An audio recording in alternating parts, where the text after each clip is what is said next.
Hello, welcome back to my YouTube channel. अगर investment return की बात करें तो स्टॉक मार्केट के रिटर्न को यहाँ पर कोई नहीं बीट कर सकता। चाहे आप प्रॉपर्टी की बात कर लो, गोल्ड की बात कर लो या फिर आप बैंक एफडी की बात कर लो। जो रिटर्न आपको स्टॉक मार्केट दे सकता है वो रिटर्न आपको कहीं नहीं मिलने वाला।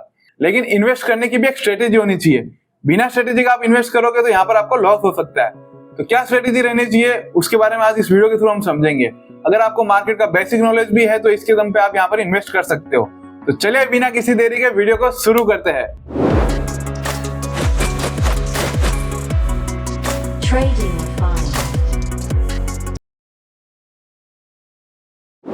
करंटली स्क्रीन पे आप देख सकते हो, यहाँ पर आपको निफ्टी 50 की इन्फॉर्मेशन देख रही है। ये जो इन्फॉर्मेशन है आपको ये 1998 से लेके करंटली 2023 तक अवेलेबल है। यहाँ पर आप देख सकते हो कि जब जब मार्केट में करेक्शन आया है तो कितना करेक्शन आया था, और जब जब मार्केट में बुल रन आया था तो वो कितना बुल रन आया था। तो यहाँ पर आप देख सकते हो कि ये जो बुल रन था 1998 के अंदर, ये जो बुल रन था वो 117% का था। यहाँ पर आप देख सकते हो 115%, 170, 139, 150। तो इस तरह से आप देख सकते हो कि जब भी मार्केट में बुल रन आता है तो कितना परसेंट का बुल रन यहाँ पर रहता है। अब यहाँ पर अगर हम बियर मार्केट की बात करें या हम ये समझने जाए कि मार्केट में करेक्शन कितना रहता है, तो यहाँ पर आप देख सकते हो 26%, 40%, 23%, 30%, 30%। इसी तरह से यहाँ पर मेजर करेक्शन आप देख सकते हो 60%।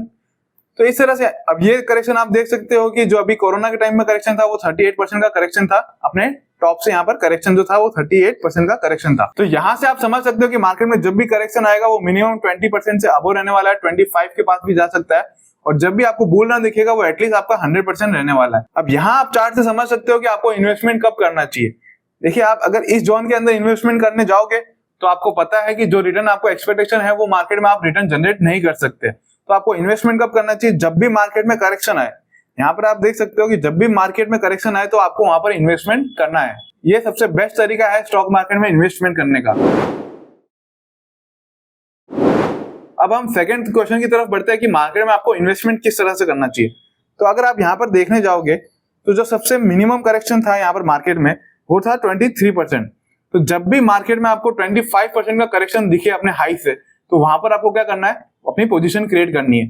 तो अब हम मान लेते हैं कि अगर हम यहाँ पर 2015 के अंदर अगर हम अपनी पोजीशन क्रिएट करने चाहते हैं, हम ये मान लेते हैं कि यहाँ पर हम क्या करेंगे, 25% करेक्शन का वेट करने वाले। तो जैसे ही 25% करेक्शन होगा वहां पर हम क्या करेंगे, अपना इन्वेस्टमेंट स्टार्ट करेंगे। अब यहाँ पर हम एग्जाम्पल के लिए ये ले लेते हैं कि हमारे पास 3 लाख का कैपिटल था, ठीक है। जैसे ही हमारे पास यहाँ पर हम मान लेते हैं कि 3 लाख का कैपिटल था, उसे हम क्या करेंगे, 10 पार्ट में यहाँ पर डिवाइड करेंगे। उसके हम 10 टुकड़े कर देंगे और एक एक टुकड़े से हम क्या करेंगे, एक एक स्टॉक खरीदेंगे। तो अगर एक टुकड़े की बात करें तो ये आपका एक टुकड़ा रहने वाला है, वो रहने वाला है 30,000 का। 30,000 का आपको एक स्टॉक खरीदना है। इस तरह से आप क्या करोगे कि 10 स्टॉक के अंदर यहाँ पर जब करेक्शन रहेगा तो आप 10 स्टॉक के अंदर यहाँ पर अपना पोर्टफोलियो क्रिएट करने वाले हो, अपना पोर्टफोलियो, अपनी पोजीशन क्रिएट करने वाले हो। अब जो आपको ये 10 स्टॉक खरीदने हैं वो किस तरह से खरीदने हैं? देखिए, 3 स्टॉक जो रहेंगे वो आपके रहेंगे लार्ज कैप कंपनी, ठीक है।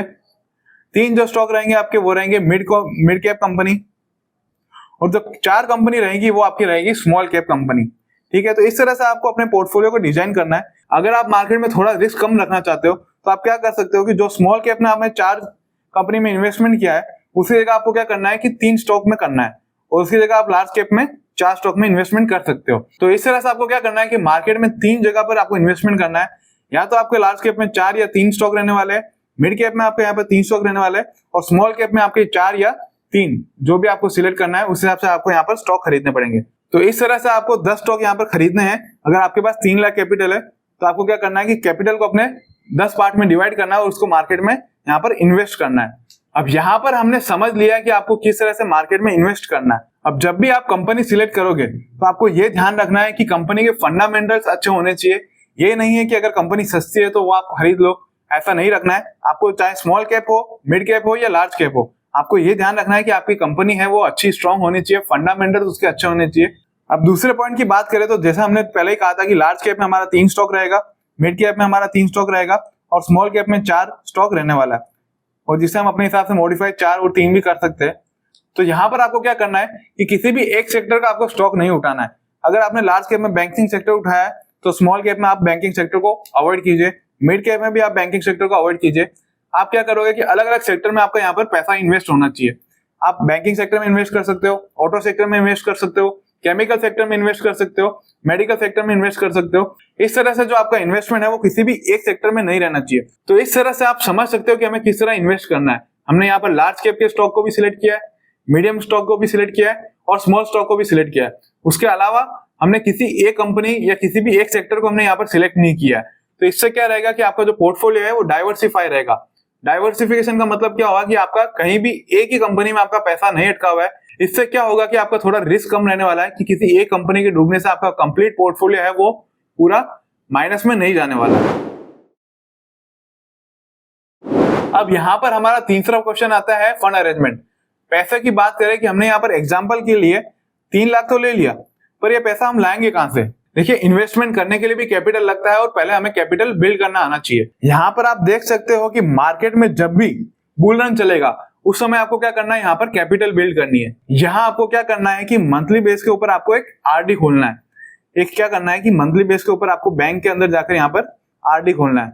आरडी की अगर फुल फॉर्म की बात करें तो इसे हम कहेंगे रिकरिंग डिपॉजिट। अगर इसके रिटर्न की बात करें तो करंटली जो रिटर्न है वो 4.75 से लेके 5% के बीच में चल रहा है। तो ये अलग अलग बैंक के ऊपर अलग अलग निर्भर करता है कि आपको कितना % यहाँ पर रिटर्न मिलने वाला है।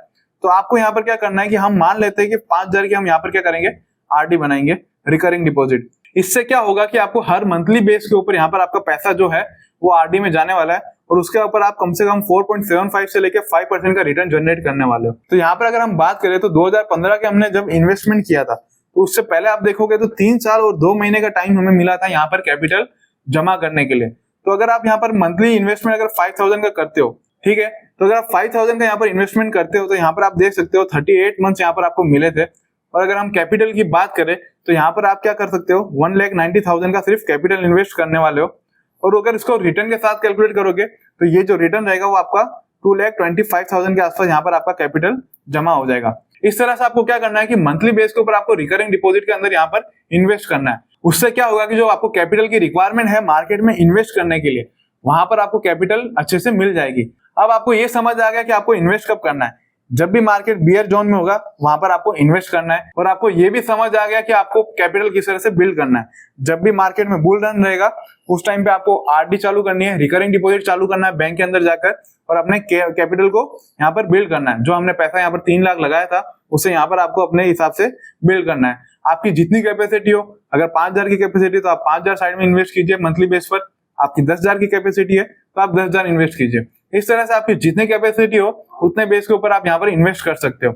और यहाँ पर आप क्या करोगे, बुल मार्केट के अंदर अपना कैपिटल बिल्ड करोगे और बियर मार्केट के अंदर आप क्या करोगे, उसी कैपिटल को आप स्टॉक मार्केट में इन्वेस्ट करोगे। तो यहाँ हमने 3 क्वेश्चन को समझ लिया कि हमें पहला कि इन्वेस्टमेंट कब करना चाहिए, दूसरा कि इन्वेस्टमेंट हमें किस तरह करना चाहिए, और जो तीसरा क्वेश्चन की बात है कि जो इन्वेस्टमेंट के लिए हमें पैसे की जरूरत है वो पैसा हम किस तरह से मंथली बेस के ऊपर हर महीने हम किस तरह से साइड में करके उसे बिल्ड करेंगे।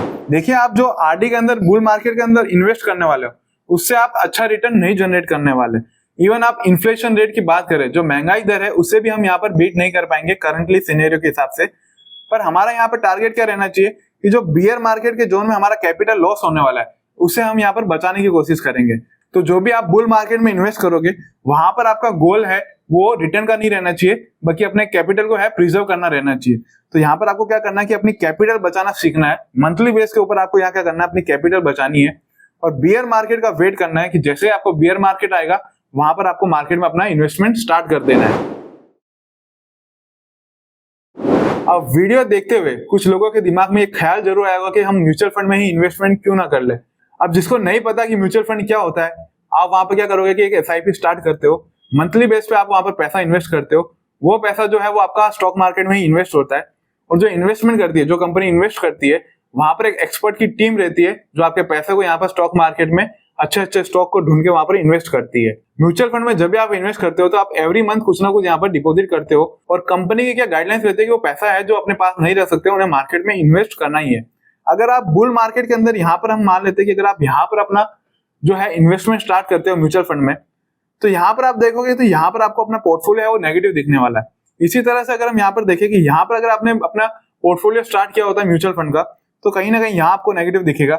यहाँ स्टार्ट किया होता तो यही ना कहीं आपको नेगेटिव दिखने वाला है। हाँ, लॉन्ग टाइम में जरूर आपको यहाँ पे पॉजिटिव दिखेगा, लेकिन आप देखोगे तो मार्केट में कई टाइम आपको जो है वो नेगेटिव दिखने वाला है। और दूसरा पॉइंट की अगर हम बात करें तो म्यूचुअल फंड में आपको वो रिटर्न नहीं मिलने वाला जो रिटर्न हम यहाँ पर एक्सपेक्ट कर रहे हैं। उसका रीजन है कि यहाँ पर आप देखोगे तो यहाँ पर आप देख सकते हो कि जो बुल मार्केट था वो करंटली जो है उसे 3 साल और 3 महीने होने आ गए।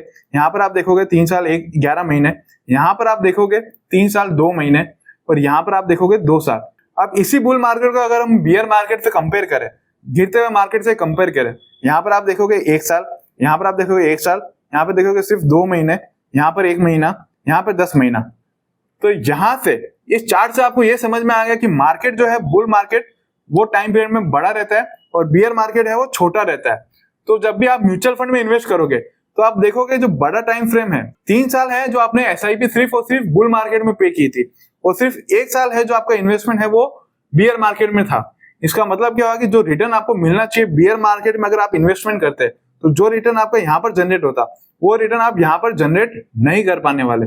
इसलिए आपको ये ध्यान रखना है कि अगर आपको मार्केट का बेसिक भी नॉलेज है तो आपको म्यूचुअल फंड में इन्वेस्टमेंट नहीं करना चाहिए, क्योंकि जो मेजर टाइम है वो आप देखोगे तो आपका जो इन्वेस्टमेंट है वो बुल मार्केट में ही होने वाला है। बियर मार्केट में आप हमेशा सबसे कम इन्वेस्टमेंट करने वाले हो और ओवरऑल आप वहां पर रिटर्न देखोगे तो म्यूचुअल फंड में सिर्फ 12 से लेकर 15% का रिटर्न यहाँ पर चल रहा है। उससे आप है जो वेल्थ क्रिएट नहीं कर पाओगे। अब तक हमें ये समझ में आ गया कि हमें इन्वेस्टमेंट किस तरह करना चाहिए। आपने क्या किया कि यहाँ पे बियर मार्केट के अंदर आपने अपना पोर्टफोलियो क्रिएट किया था, 3 लाख का यहाँ पे आपने पोर्टफोलियो बनाया था, ठीक है। अब क्या करोगे आप इस टाइम के अंदर, जब ये 3 साल और 11 महीने आप देखोगे, यहाँ पर आप क्या करोगे अपनी एसआईपी स्टार्ट करोगे। 5,000 की अगर आपने एसआईपी यहाँ पर इन्वेस्टमेंट की होती तो 47 मंथ के लिए आप यहाँ पे इन्वेस्टमेंट करने वाले हो बैंक के अंदर। और इसकी वैल्यू की अगर हम यहाँ पर बात करें तो जो वैल्यू रहने वाली है वो रहने वाली है 2,35,000। सिर्फ कैपिटल की बात कर रहा हूं मैं यहाँ पर। और इसके ऊपर अगर रिटर्न की बात करोगे तो ये कैपिटल कहीं ना कहीं आपका जो है 2,70,000 से लेकर 2,80,000 के बीच आपका कैपिटल यहाँ पर बिल्ड हो जाएगा। तो इस तरह से देख सकते हो जब भी मार्केट में सेकंड टाइम फॉल आया, आप यहाँ पे देख सकते हो जब ये 2 महीने का फॉल आया था, यहाँ पर वापस से आपके पास कैपिटल रेडी थी इन्वेस्ट करने के लिए। अब यहाँ पर आप देखोगे जैसे मार्केट में 25% का फॉल आया, आपको क्या करना था 3 लाख यहाँ पर मार्केट में इन्वेस्टमेंट करना था, ठीक है। तो जैसे यहाँ पर आप देखोगे सेकंड टाइम आपको वापस से यहाँ पर फॉल आया, आपने क्या किया, आपका ऑलरेडी पहले से ही पुराना जो था 3 लाख का मार्केट में ऑलरेडी पोर्टफोलियो था। अब आप क्या करोगे सेकंड टाइम आप यहाँ पर क्या करोगे 3 लाख का कैपिटल है जो मार्केट में इंट्रोड्यूस करने वाले हो। इस तरह से अगर हम टोटल कैपिटल की बात करें तो आपका मार्केट में टोटल कैपिटल जो है वो अभी 6 लाख तक पहुंच गया है। अब जब आप सेकंड टाइम यहाँ पर 3 लाख की कैपिटल इन्वेस्ट करने वाले हो उस समय आपको क्या करना है, नए 10 स्टॉक खरीदने हैं, ठीक है। तो पुराने स्टॉक है उनको हमें एवरेज नहीं करना, हमें क्या करना है कि 10 नए स्टॉक में इन्वेस्टमेंट यहाँ पर करना है।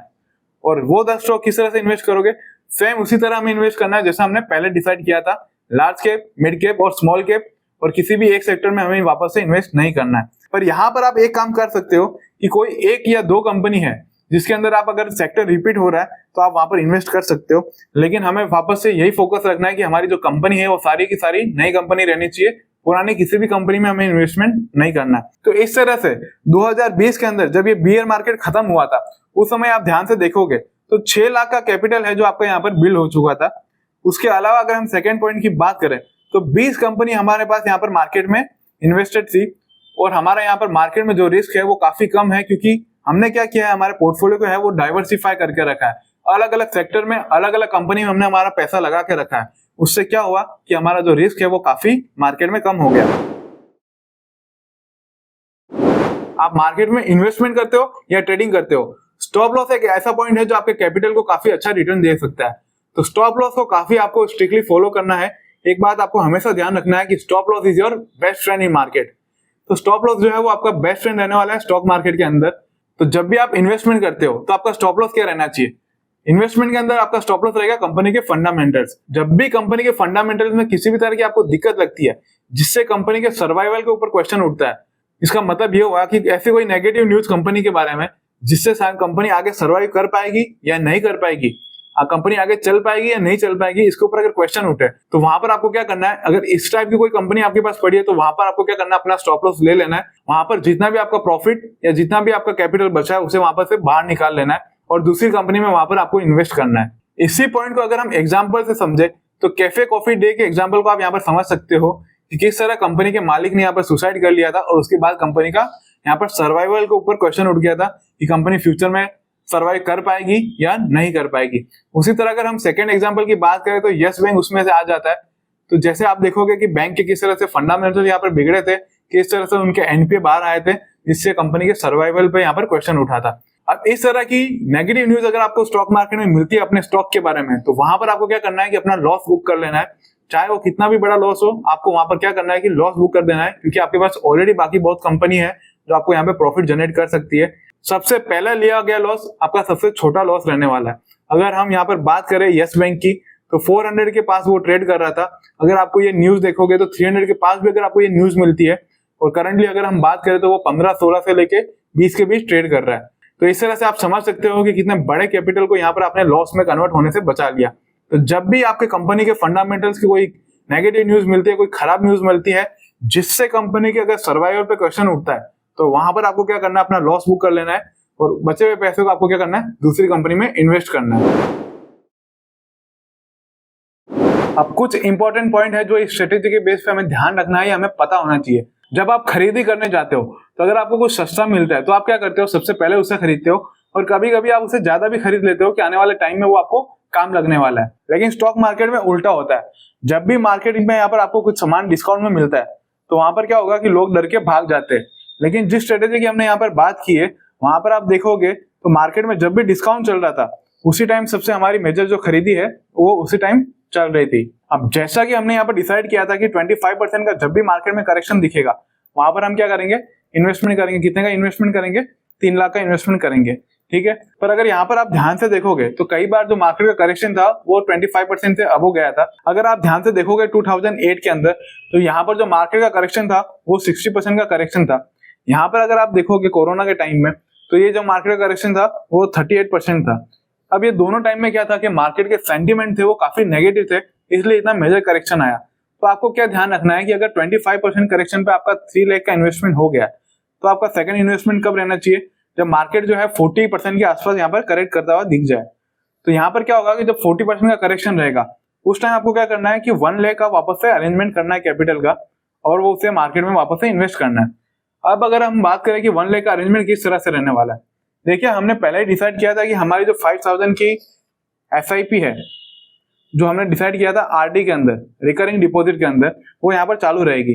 तो उसको क्या करना है, हमें पहले ही यहाँ पर यूटिलाइज करना स्टार्ट करना पड़ेगा। उसके लिए हो सकता है कि शायद हमें कैपिटल किसी से बोरो भी करना पड़े, हमें किसी से उधार लेना पड़े या छोटा सा लोन लेना पड़े। तो यहाँ पर आप देख सकते हो कि 1 लाख का कैपिटल, ये उधार हमें तभी लेना है जब हम मार्केट में इन्वेस्ट कर रहे हैं। ट्रेडिंग के लिए कभी भी आपको मार्केट में लोन नहीं लेना चाहिए, किसी भी तरह का आपको बैंक का लोन नहीं लेना चाहिए या किसी से उधार भी नहीं लेना चाहिए।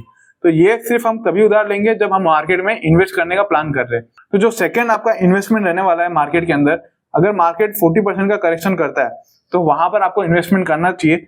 1 लाख से लेके आप 2 लाख तक यहाँ पर इन्वेस्टमेंट कर सकते हो। आप किस तरह से आप कैपिटल अरेंज कर पाते हो, उसके बेस पर ये आपका इन्वेस्टमेंट रहने वाला है। तो इस तरह से आपको क्या ध्यान रखना है, पहला इन्वेस्टमेंट रहेगा वो 25% करेक्शन पर रहेगा, और सेकंड इन्वेस्टमेंट रहेगा वो 40% करेक्शन पर रहेगा। उसके बाद हमें थर्ड इन्वेस्टमेंट नहीं करना है, हमें क्या करना है कि अपने पोर्टफोलियो के रिटर्न का वेट करना है। इस स्टॉक की सबसे बढ़िया बात क्या है कि आपका जो पोर्टफोलियो है वो डाइवर्सिफाई रहने वाला है और नेगेटिव मार्केट में बनने वाला है, जिससे क्या होगा कि आपको मैक्सिमम रिटर्न मिलने वाला है।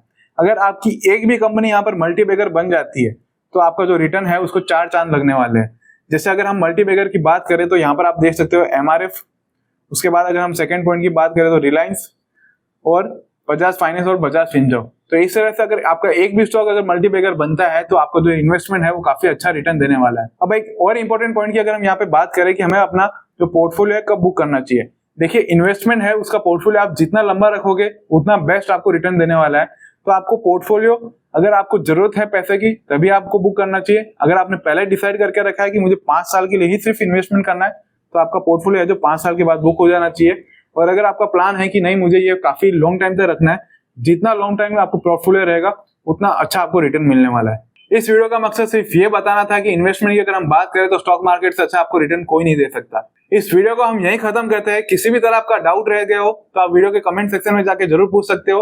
वीडियो अच्छा लगे तो अपने दोस्तों के साथ शेयर जरूर करना, वीडियो को लाइक करना और चैनल को सब्सक्राइब करना। मिलते हैं आपसे नेक्स्ट वीडियो में।